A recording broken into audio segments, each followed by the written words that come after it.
bahwa mengetahui hewan iku halun statusnya halal. Ilama kejaba barang warada kang tumeka kejaba hewan warada kang tumeka apa syariat ditahrimihi kelawan ngaramkan. Salam sule wa kullu hayawanin utawi saben-saben hewan istahbathat kang anggap jember anggap jijik ku ing hewan sapa arep wong arep bahwa mengetahui hewan itu haram status haram. Ilama kejaba hewan warada kang tumeka apa syariat bi ibadatihi kelawan wenang kalau kita sambung bahas tentang sembelihan tentang hewan sing disembelih carane oleh nyembelih supaya sing hewan sing urip saged dados makanan sing halal saestu.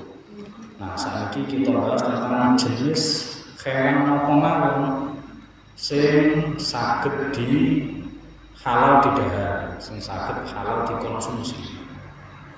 Jadi nek kita tingali, nek kita kelompokan sedanten perkara teng alam dunya utawa sekitar kita niku kan terbagi kalih.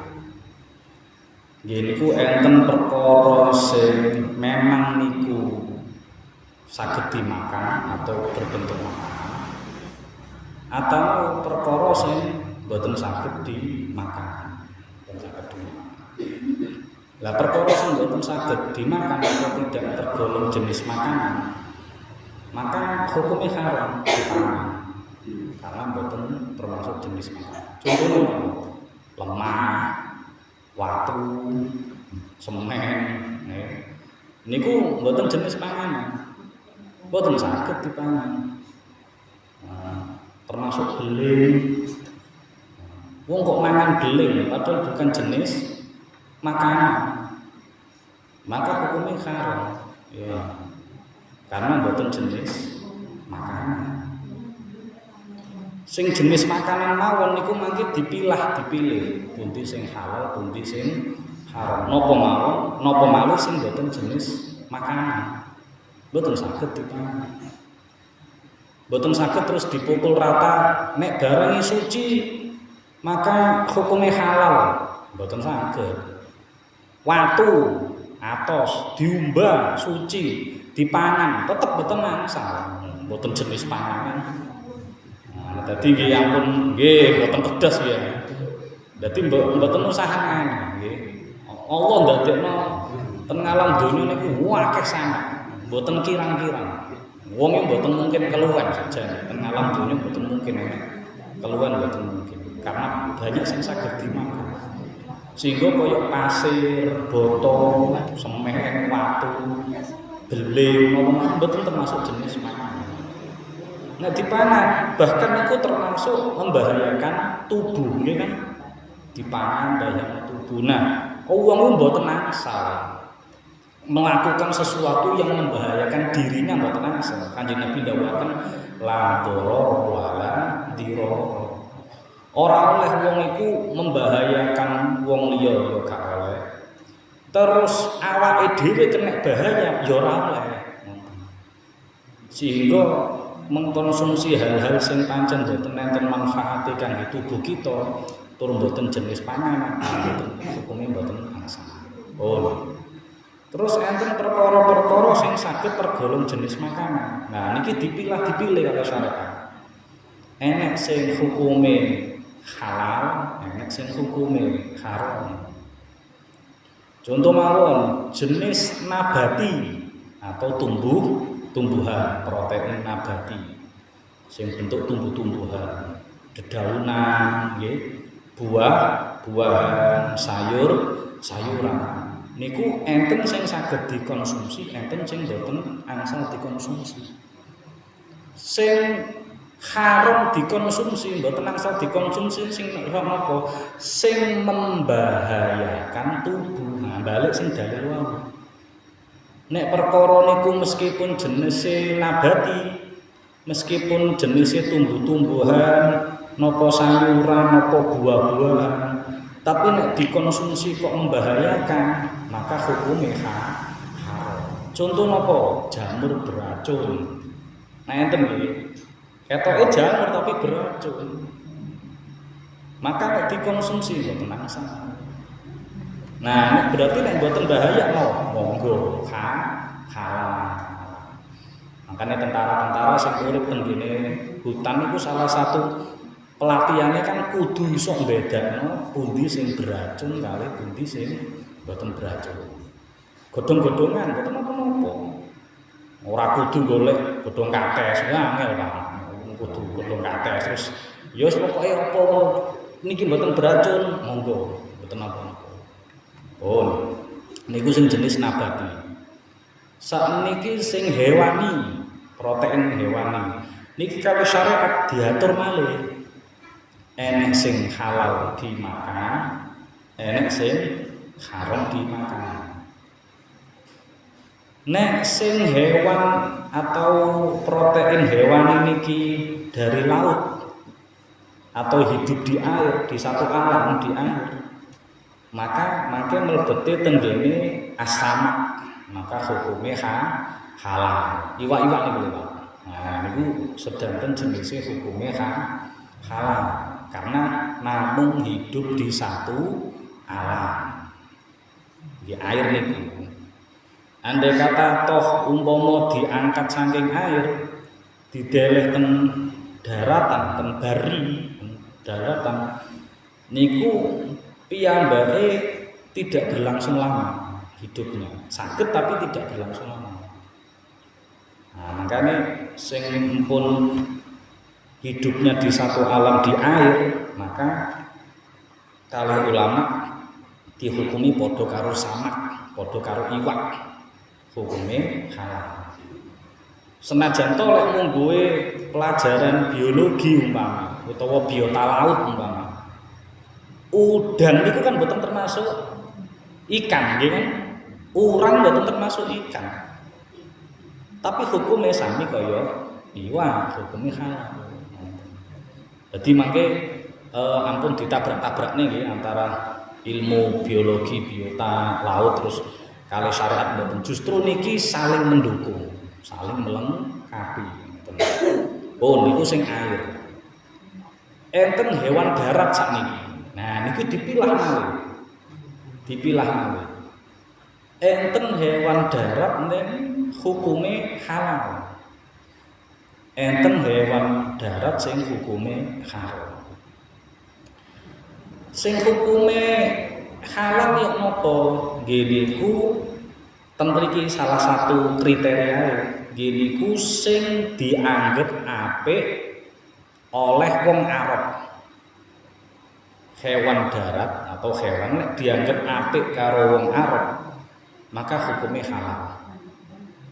Nah, kadang enten Pak, ampun.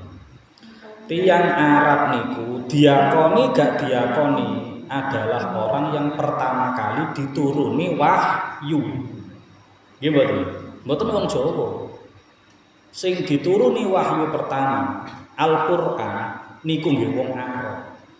Mergo Kanjeng Nabi niku dakwah pertama nggih ten ngene Arab. Sehingga sing ngerti seluk beluke syariat, ya napa kepingine syariat, ya apa karepe wahyu Allah niku ya wong Arab.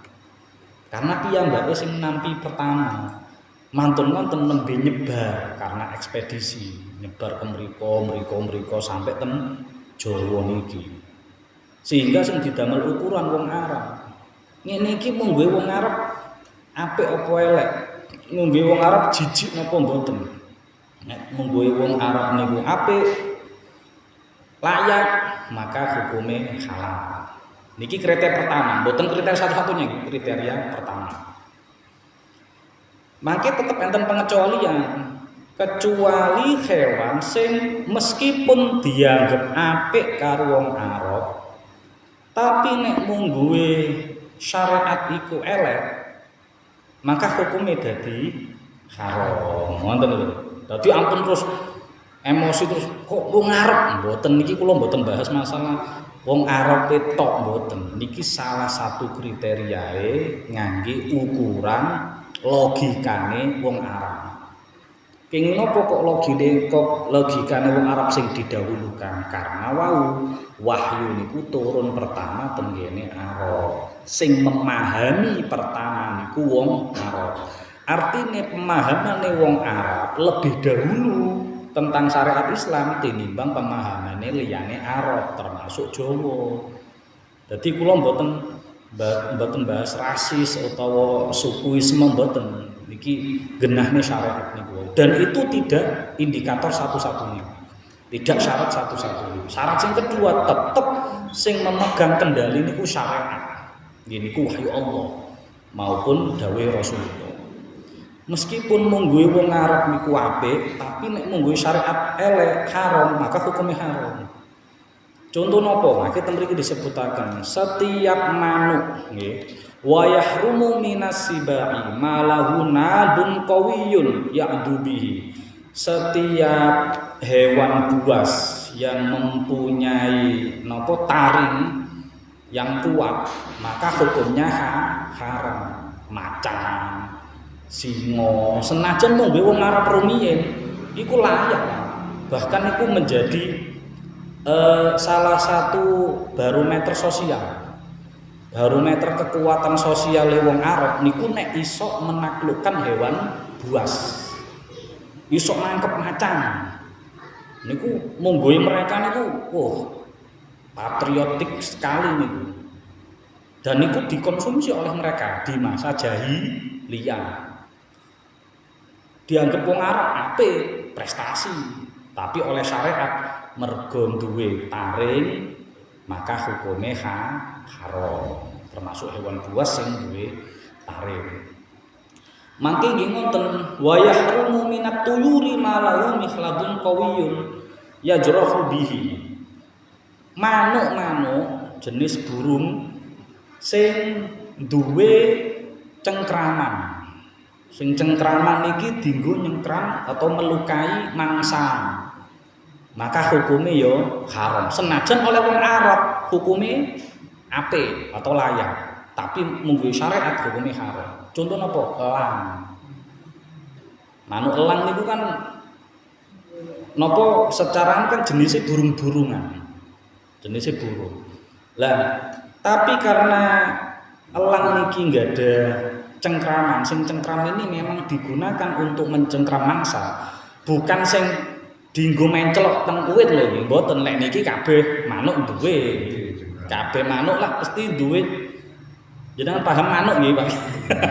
Jenengan mboten sapikiran liya.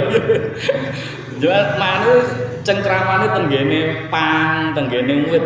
Kabeh manuk senajan cilik mesti enek. Tapi lek cengkraman sing kanggo tenggene mangsa niku kan mboten kabeh. Karena manuk niku enten sing herbivora, enten sing karnivora, bahkan sing enten sing omnivora. Nah, sing manuk sing namung makan biji-bijian, cengkramane niku namung dienggo nyengkram pang-pang uwit. Nah, maka hukumnya halal. Doro ngoten Pak. Apa lek mriki niku? Ya wis pokoke manuk burung dara niku. Nah, niku napa? Puyuh, burung puyuh termasuk. Burung gereja jare mbiyen. Iki burung haram iki, burung ejik murtad. Wah aneh-aneh. Boten.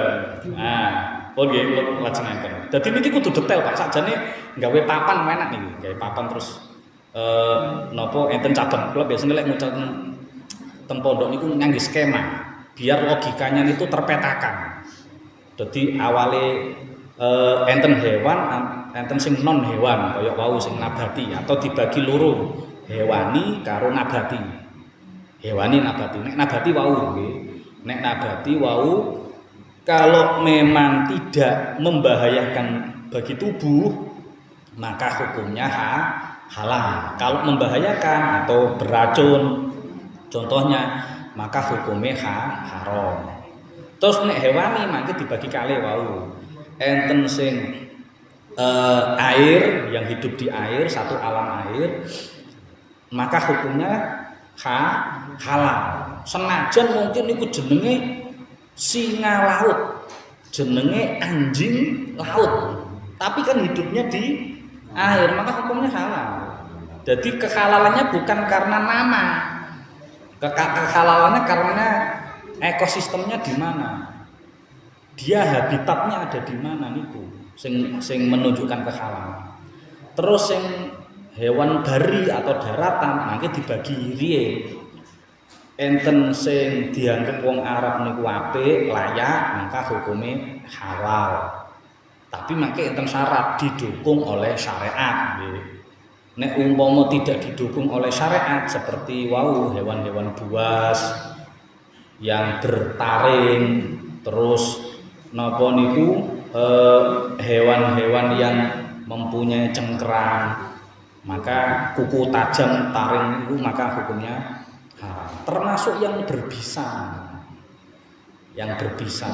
kaya ulo ya hukumnya haram.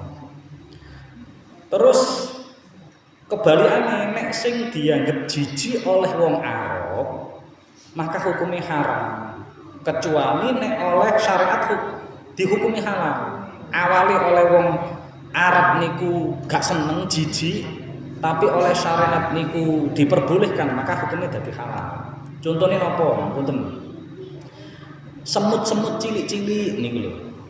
Uler-uler cilik-cilik niku wong Arab jijik ndelok ngoten niku. Gak mentolo mangan ngoten niku. Laron ngoten-ngoten niku. Nek nganai hasyarat. Nah, nek tenggene kitab nganu Hayatul Hayan itu namanya hasyarat. Hewan-hewan yang kecil-kecil, sing pengerat kecil-kecil niku. Niku wong Arab hukumnya jember atau hukumnya jijik. Sehingga oleh syariat hukumnya haram. Kecuali wong Arab nganggep jijik tapi oleh syariat diperbolehkan. Contohnya napa? Walang. Nah, nek walang mboten napa-napa, belalang niku lho. Nggih, nek belalang niku monggo karena syariat sampun mendukung. Bahkan sampai diaturaken mangke teng mriki nggih. Sampai suwe kabeh kula bu kita pirang tahun iki. Kula wong sampinge sampai suwe niki kula walana maitatani halalani yaiku as-samak wal jarad. Enek batang loro. Batang itu berarti hewan sing matine mboten melalui disembelih secara syariat. Iku jenenge batang. Hewan halal sing matine mboten melalui disembelih secara syariat, hukumnya batang. Tapi senajan dihukumi batang, hukumnya halal. Namun napa ngene iki ikan dan belalang, namun niku tok. Sing liyane mboten enten. Maka segala jenis ikan-ikan atau nek para ulama niku yang hidup di air sing wau senajan to iku jenenge anjing laut, singa laut, macam-macam, maka hukumnya halal. Sing penting tidak membahayakan, tidak mengandung racun. Nah niku maka hukumnya halal. Terus wadamani halalani, ada dua darah sing hukume halal, al-kabid wa tihar. Niku rempelo karo ati. Niku kan sebenarnya unsurnya ya dari darah. Tapi karena terbentuk secara alami, tidak dibuat-buat, memang secara organ itu asli seperti niku, maka hukumnya halal. Baik niku atine pitik nggih, rempelo pitik napa wedhus napa sing liyane, sing penting teko hewan sing halal nggih. Aja terus mari ngono wis sing pokoke rempelo ati, njukuk sing teko hewan naudzubillah tikus ya hukume haram. Wis sak tikus sak utuh iku hukume haram kabeh ngoten. Nah, awale kan kabit waktu hal karena jenisnya darah, sedangkan di Quran itu kan hurimat alaikumul maitatu wad damu walahmul khinzir. Awalnya teng Quran itu gak oleh segala sesuatu yang mengandung unsur darah atau terbentuk terbuat dari darah asalnya mboten asal haram. Tapi terus enten mustasnaya, ada pengecualian, istilah istisna, pengecualiannya meskipun kabit watihal rempelo karo ati itu terbuat dari darah, tapi oleh syariat diperbolehkan karena niku wau terbentuk secara alami, boten digawe-gawe. Berarti lek enek darah terus digawe-gawe, dicetak nopo biasanya didek, hukumnya haram. Saged bedakno nggih? Insyaallah pun saged. Nggih, pun sementara niki enten sing ditangletaken sadereng kula lanjut. Dadi kita niku Pak napa monggo? Antum sami Pak, hasyarot niku. Hukumnya haram niku. Entung cilik-cilik ngoten niku sih. Nggih, niku hukumnya haram. Nggih, terus uler bareng. Nggih. Soalnya kadang kan tiyang niku kula nate nulis niku Pak. Kula nate nulis niku. Kata sing mboten trimo yo kan. Tapi kula enggak ada dasar ngoten. Gini ku niku sebutannya hasyarah. Barang atau hewan-hewan cilik-cilik niku sing hukumnya menjijikkan. Oleh siapa? Oleh wong Arab. Kenapa wong Arab kok digawe ukuran? Karena mereka yang pertama kali menerima wahyu, sehingga logika tentang syariat mereka lebih dulu daripada kita, sehingga mereka memahami budi sing asal budi sing boten. Dan memang oleh syariat niku hal-hal yang menjijikkan tidak boleh. Oh iya, terus ngeten Pak, menjijikkan karo boten menjijikkan niku lak wong beda-beda, ngaten nggih. Berarti nek sing nganggep jijik hukume haram. Nek sing mboten jijik berarti oleh. Nah niki sing keliru. Jijik mboten jijik niku mboten subjektif. Tidak dihukumi secara personal. Tapi kudu dihukumi secara general, artinya secara objektif. Rata-rata wong ngarani jijik. Siapa yang dipakai ukuran balik wale wong Arab. Komunitas Arab, komunitas tiyang sing akale salimah, akale normal, akale selamat niku ningali hewan-hewan sing kaya ngoten niku cilik-cilik terus dienggo ngapunten botokan, dienggo brengkesan niku jijiki. Sehingga hukume haram. Ngoten ukurane niku boten ukuran pribadi masing-masing. Terus nek jijik haram, awakmu jijik, gak oleh nggo kowe. Nek aku kan gak jijik, ora oleh. Lah lek ngono napa arak niku hukume pribadi, Pak.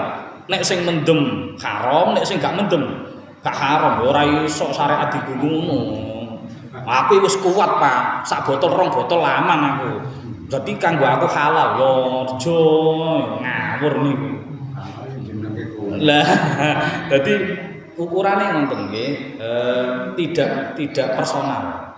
Ukurannya adalah secara general atau secara objektif, secara akal salimah yang menentukan niku wae. Nek iku jijik maka hukumnya haram, maka monggoe tiang kathah kok tidak menjijikkan dan memang didukung oleh syariat kebolehannya maka hukumnya haram. Artinya ngenten lho Pak kesimpulannya. Sakjane kita niku mboten kekurangan panganan kok insyaallah. Mboten enten kekurangan panganan terus sampai golek-golek panganan haram insyaallah mboten. Karena kita menungso niku pun disangoni akal. Pun disangoni ilmu, termasuk ilmu bertahan hidup, termasuk ilmu lingkungan. Sehingga selain kita belajar ilmu syariat, kita saged ningali lingkungan kita tasik kuatah perkara-perkara sing halal kangge dikonsumsi. Termasuk ngenten, selain kita tidak mungkin kekurangan makanan sing halal, termasuk kita niku kenging napa kok diatur-atur masalah panganan ae kok diatur-atur mbok dhewe-dhewe ae. Sing pengen ya kono, sing ra pengen ya kono mboten. Masalahe salah satunya hikmahnya adalah kita niki diukur oleh Allah tingkat ketaatan kita terhadap syariat. Mboten masalah kepinginan, mboten masalah obsesi, mboten masalah golek tombo mboten, tapi diukur seberapa kita taat kalih Allah. Karena Allah wis nyawisno sakmono ambane, sakmonten katahe kehalalan. Terus kita golek-golek panganan haram dengan alibi, dengan alasan iki nggo tombo iki. Jarine wong tuwa nek gak mangan tekek aku gak waras. Wah, gak mari, iku aku gatel. Iya, sering Pak tiang-tiang cerita ngoten niku. Tak omongi, tiang waras gak waras ku beja-bejine awak. Sing nyekel waras itu duduk tekek. Sing nyekel waras itu Allah. Kita nek ndonga waras kan Allahumma antas syafi la syifaa illa syifaa. Ya Allah, tidak ada kesembuhan. Engkaulah Maha Penyembuh. Tidak ada kesembuhan kecuali atas kesembuhan dari Engkau. Sakjane kan wis ngakoni, Pak. Maka terus mboten nangsal gawe ukuran terus napa niku tekek terus ulo nyambe enten nyambe Pak mriki nyambe oh masyaallah nggih kula niku bareng nyambe dienggo tombo dan dawuh Kanjeng Nabi ngenten nggih Allah iku ndadekno penyakit wis sak paket karo tombone niku dawuh Kanjeng Nabi lan tombone Allah mboten mungkin saking barang haram. Enek siji perkara sing gak ana tambane. Napa niku? Kematian. Iku tok Kanjeng Nabi.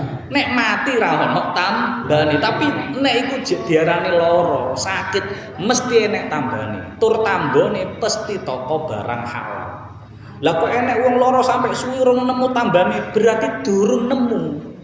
Bukane mboten enten tapi dereng nemu. Enten tiyang niku mertobo sampai jebus Singapura. Sampai jebus mungkin rumah sakit Korea kanggo golek tombo tapi tetap syaratnya kudu nyekeli syariat Allah kudu golek sing halal mboten nangsal terus gawe alasan-alasan iki loro tambah nemen iki nah tiang sing diperbolehkan niki tiang sing diperbolehkan mengkonsumsi barang haram atau makanan haram namun niki tok niki wa yahillu lil muttarri fil mahmasah sing diperbolehkan mengkonsumsi barang haram niku cuma muttar niku tiyang sing kepepet tiyang sing dalam keadaan darurat iku pengertiane ya napa nek gak mangan iku mati titik gak ana panganan liya nek gak mangan mati anake namung panganan sing haram tok iku tur sapiku mboten bebas syarat terus mangan sak wareke mboten famaniturra ghaira baghin wala adin mboten niat-niat golek-golek wis aku tak mencelat nang ngene ndi ijenan terus gak usah nggawa sangu panganan ben aku keluwen terus aku nggawa sangu tekek. Dadi kan aku lek gak sangu panganan apa-apa ana tekek berarti kan aku wis oleh mangan tekek. Nah niki gak oleh golek-golek, jarak ra oleh. Terus nek umpama mangan barang sing haram wala adin mboten nangsal nglewati batas. Artine mangan barang haram niku nggur batese mek supaya dheke gak mati tok. Lek sekirane 10-an niku pun cukup ora oleh 20-an. Nggih sak cukupe. Wis kabeh mati iki wis karo panganan liya kejaba niki. Terus akhirnya dhek kepeksa mangan. Terus cukupe sak pira? Cukupe mungkin 20-an. Puluhan ketelu haram misal. Puluhan ketelu haram. Bahkan ngapunten nggih. Nek kita pancen iman kalih Allah saestu njogo syariat Allah saestu. Enten sahabat Kanjeng Nabi niku nate dipeksa dalam keadaan seperti niku, Pak. Pas perang, enten sahabat Kanjeng Nabi niku sing kena tawang karo wong kafir. Napa sahabat napa tabiin kula kesupen. Kena tawang karo wong kafir. Digawa kan karo wong kafir dipeksa murtad. Dipeksa metu Islam, mboten purun. Ora gelem, iman sekali iman sampai mati kudu nggawa iman. Akhirnya piyambake disiksa karo wong kafir. Dilebokno tong. Genuk gedhe ngoten niku. Mboten terus diudani, Pak. Diudani dilebokno tong. Mboten diparingi panganan, mboten diparingi ombenan kejaba batang. Dadi tentong niku dilebokno batang ditutup dikei bolongan cilik ben mboten mati ngono to. Dijarno 3 dina, Pak. Wis iki mari ngene nek pilihane gak mati utawa dhek urip tapi batangnya wis dipangan ngono to, Pak. Sampai 3 dinten terus akhirnya tonge dibuka. Masya Allah, kuru sangat Pak, 3 dina. Terus ditakoki, awakmu batangnya kok gak dipangan? Gak mangan aku. Loh, jare syariatmu kan oleh. Jare Islam kan nek wong kepepet gak ono panganan liya kejaba panganan haram, maka oleh mangan panganan haram. Gur digawe njaga urip ngono. Tapi piyambake tetep mboten kersa mangan. Masalahe mboten karena menaati syariat, karena piyambake nek aku mangan barang haram iki wong kafir seneng. Musuh-musuhne Allah seneng. Lah aku gak gelem, musuhne Allah seneng gak gelem. Nek musuhne Allah seneng, berarti Allah kalau Rasul niku duka. Maka piyambake mbelani aku kalireng ya wis, sing penting aku mboten gawe wong kafir seneng. Akhirnya wong kafir nyerah wis, gak duwe akal kentekan cara kape memurtadkan mboten saged, kape ngongkon panganan haram mboten saged. Akhirnya diculno, Pak. Diculno akhirnya balik tenggen wong Islam terus balik. Nah niku sakjane ulama niku rada berbeda pendapat. Niku sing dimaksud faman itu njaga nyawa mangan sampai haram niku. Niku statusnya mubah napa wajib niku ulama beda pendapat. Tapi sing pengen kula aturaken, kita niku mboten kekurangan makanan oleh Allah. Kalau Allah disiapi. Napa mangan niku mesti kudu nggawa duit, Pak. Nak mboten sih, mboten. Lah cah bayi tenggene rahime ibu niku mboten nggawa duit lho, buktine urip 9 wulan. Nah, itu kan berarti kita membuktikan yok napa mawon keadaan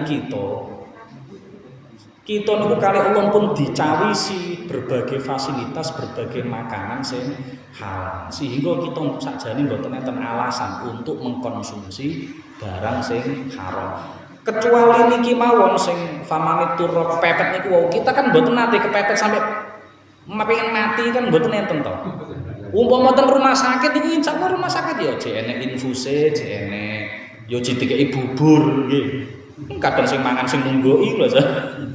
Nah, pun mugi-mugi kita dijagi kali Allah napa mawon sing mlebet ngene awak kita sedaya sing mlebet barang sing halal. Mugi-mugi dadi daging sing halal, dadi napa daging sing diridhoi Allah. Karena nek daging niki halal insyaallah kita umpami gadah putra keturunan nggih, putra keturunan sing halal, sing manfaat barokah. Tapi nek daging kita niki enten sak cuwil mawon sing tumbuh saking barang haram, baik dari jenisnya utawa carane oleh rezeki itu ternyata kok haram, maka naudzubillah putra-putra sing lahir saka kita niku nggih putra-putra sing boten saged saleh salihah. Pun mugi kita dijogo kali Allah. Subhanallahumma bihamdika asyhadu an la ilaha illa anta astaghfiruka wa atubu ilaik. Assalamualaikum warahmatullahi wabarakatuh.